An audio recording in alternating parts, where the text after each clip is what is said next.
नमस्कार दर्शकों, मैं अनुराग सक्सेना अपने चैनल शाश्वत ज्योतिष में आप सभी का स्वागत करता हूं। मित्रों, आज हम चर्चा करेंगे कुंडली में बनने वाले अविवाहित योग के बारे में। आपने समाज में बहुत से लोगों को देखा होगा कि उनकी शादियां नहीं होती हैं, उनका विवाह जीवन भर नहीं होता है। आखिर इसका क्या कारण है और हम इस कारण को ज्योतिषीय दृष्टिकोण से देखने का प्रयास करेंगे। आखिर कौन से ग्रहों की स्थितियां इस तरह के योगों का निर्माण करती हैं, कौन से ग्रह इसके लिए जिम्मेदार होते हैं। ठीक है, तो सबसे पहले हम देखते हैं कि इसके लिए हमारे कुछ सूत्र हैं।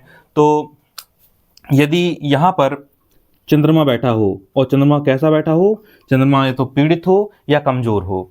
यहाँ पर पंचम भाव में कोई कमजोर या पीड़ित चंद्रमा बैठा हो। अब ये कमजोर और पीड़ित कैसे होगा?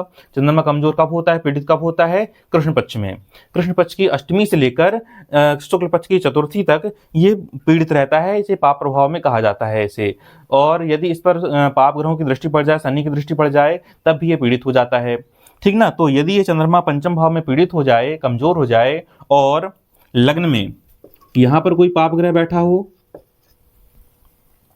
लग्न में कोई पाप ग्रह बैठा हो, 7वें भाव में कोई पाप ग्रह बैठा हो, और 12वें भाव में कोई पाप ग्रह बैठा हो, तो यहां पर व्यक्ति के जीवन में अविवाहित रहने की संभावना बन जाती है। यहां पर अविवाहित योग सा बन जाता है। ठीक है, तो आप लोग अपनी कुंडली देखिएगा, कहीं ये योग तो नहीं बन रहा है जिनको अपने जीवन में विवाह का सुख नहीं मिल रहा है या जिनका विवाह नहीं हो रहा है। तो वो लोग इस वीडियो को जरूर देखें, शायद उनके कुंडली में इस तरह के योग बन रहे हों। तो ये हमारा पहला सूत्र है। हम अगला सूत्र देखते हैं।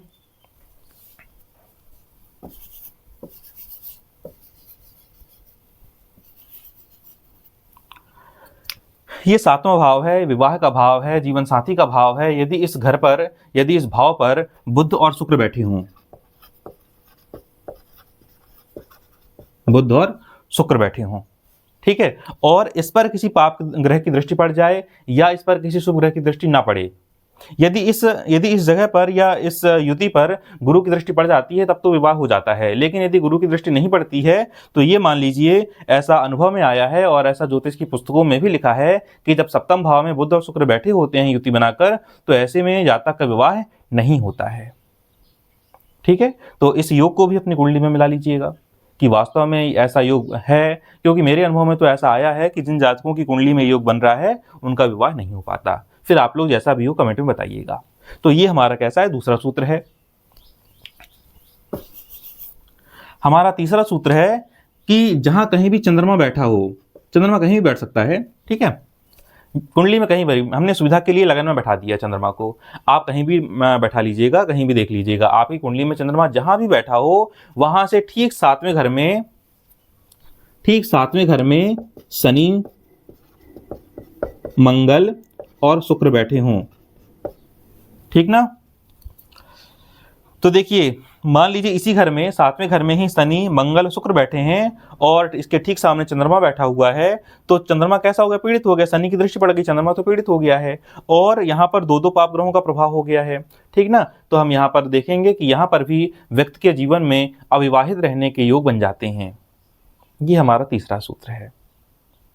ठीक है, आपकी कुंडली में जहां कहीं भी चंद्रमा बैठा हो, उसके ठीक सामने 7वें घर में यदि शनि, मंगल, शुक्र तीनों ग्रह युति बनाकर बैठे हों, तो ऐसे में अविवाहित योग बनता है। चौथे सूत्र की ओर आते हैं। ये सप्तम भाव है, ये छठा भाव है, ये 8वां भाव है, ये 12वां भाव है। यदि सप्तमेश छठे भाव में चला जाए या षष्ठेश 7वें भाव में चला जाए, ये जो सप्तमेश है, इस घर का स्वामी है, या तो छठे चला जाए, इस घर का स्वामी या तो 8वें चला जाए, 8वें चला जाए, इस घर का स्वामी या तो यहां आ जाए, ठीक ना। इस घर का स्वामी या तो यहां आ जाए या फिर यहां आ जाए, ठीक। और इस घर का स्वामी भी यहां आ जाए, या अष्टमेश सप्तम में चला जाए, या द्वादशेश सप्तम में आ जाए, ठीक ना। तो भी इस तरह के ग्रहों की स्थिति जो है अविवाहित रहने का संकेत देती है। तो इस योग को भी अपनी कुंडली में आप लोग देख लीजिएगा कि ये योग घट रहा है कि नहीं घट रहा है, या जो व्यक्ति अविवाहित हैं उनकी कुंडली देखने का प्रयास करिए कि वास्तव में इस तरह के योगों के कारण ही कहीं व्यक्ति का जीवन तो अविवाहित रहने के कारण ही हो रहा है ना। इस योगों के कारण कहीं व्यक्ति अविवाहित तो नहीं है, ठीक ना। और अब हम देखते हैं अगला सूत्र अपना।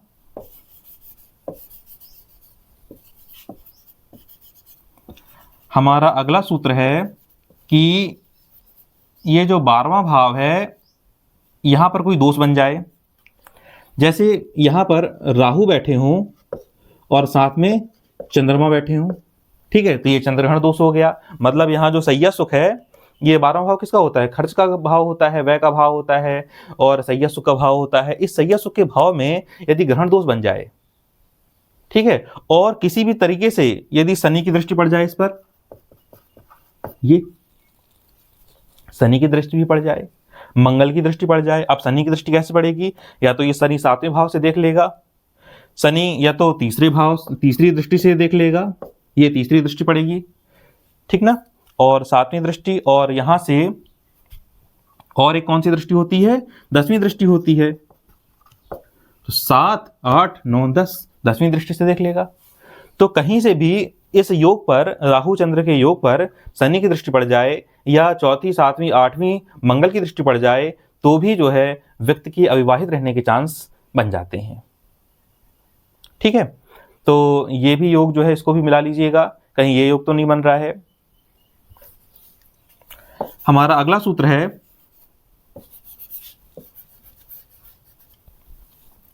ये जो 7वां भाव है, जीवन साथी का भाव है, इस भाव में राहु बैठे हों और साथ में कोई एक पाप ग्रह और बैठ जाए।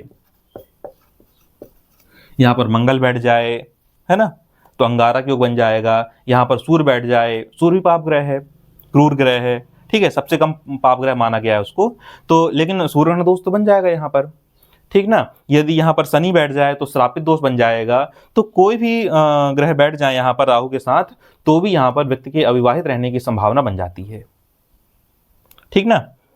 क्योंकि राहु के साथ कोई भी ग्रह बैठे, जैसे मंगल अंगारक योग बनाएगा, शनि श्रापित दोष बनाएगा, और सूर्य जो है ग्रहण दोष बना देगा। तो यहां पर जो है ये भाव पूरी तरह से चौपट हो जाता है। ऐसे में व्यक्ति को वैवाहिक सुख प्राप्त नहीं होता, ऐसा ज्योतिष शास्त्र में कहा गया, लिखा है, ठीक है। अब हम देखते हैं अगला।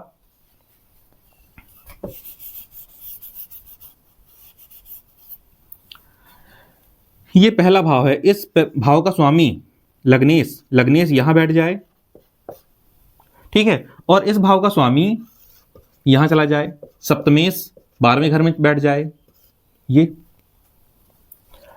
तो भी यहां पर अविवाहित रहने के चांसेस बन जाते हैं, ठीक ना।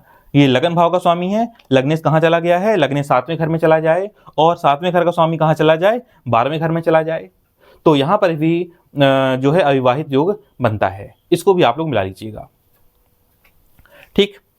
अगला देखते हैं।